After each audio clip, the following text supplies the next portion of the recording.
ഒടുവിൽ 28 വർഷത്തെ കാത്തിരിപ്പ് അവസാനിപ്പിച്ച് നേടിയ കോപ്പ അമേരിക്കയും യൂറോപ്യൻ വമ്പുമായി വന്ന ഇറ്റലിയെ നിലംപരിശാക്കി നേടിയ ഫൈനലിസ്മയും ലോകത്തിലെ വമ്പന്മാരെ പലരെയും കടപുഴക്കി ലോക ഫുട്ബോളിലെ ചാമ്പ്യന്മാരുടെ മേൽ വിജയഭേരി മുഴക്കി വിശ്വകിരീടവുമേന്തി 36 വർഷത്തെ കാത്തിരിപ്പിന് അറുതി വരുത്തുമ്പോൾ പലരും ചാരമെന്ന് പറഞ്ഞ് കളിയാക്കിയ അർജന്റീനൻ ചാരത്തെ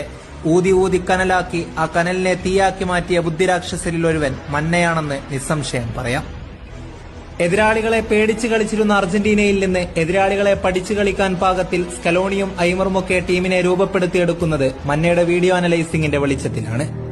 സ്വന്തം ടീമിലെ ഓരോ പ്ലേയേഴ്സിന്റെയും വീക്ക് പോയിന്റുകൾ അവരെ കൊണ്ട് തിരുത്തിക്കുന്നത് മന്ന അവരുടെ കളിയിൽ നിന്നും സ്കെയിൽ ചെയ്ത് ഒപ്പിയെടുത്ത് വീഡിയോ ഗെയിംസിന്റെ രൂപത്തിൽ അവർക്ക് തന്നെ കാണിച്ചു കൊടുത്ത്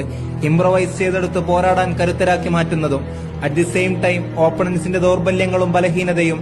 കൃത്യമായി ചൂഴ്ന്നെടുത്ത് അവരുടെ ബലഹീനതയെ ചൂഷണം ചെയ്ത് ആ വിള്ളലിലൂടെ നമുക്ക് വേണ്ടത് നേടിയെടുക്കാൻ പാകത്തിൽ പ്ലേയേഴ്സിനെ പരുവപ്പെടുത്തിയെടുക്കുക എന്ന പിൻനിരയിലെ കഠിനാധ്വാനിയായി പ്രവർത്തിച്ചത് മത്യാസ് മന്ന എന്ന ആ പഴയകാല ബ്ലോഗർ പയ്യനായിരുന്നു.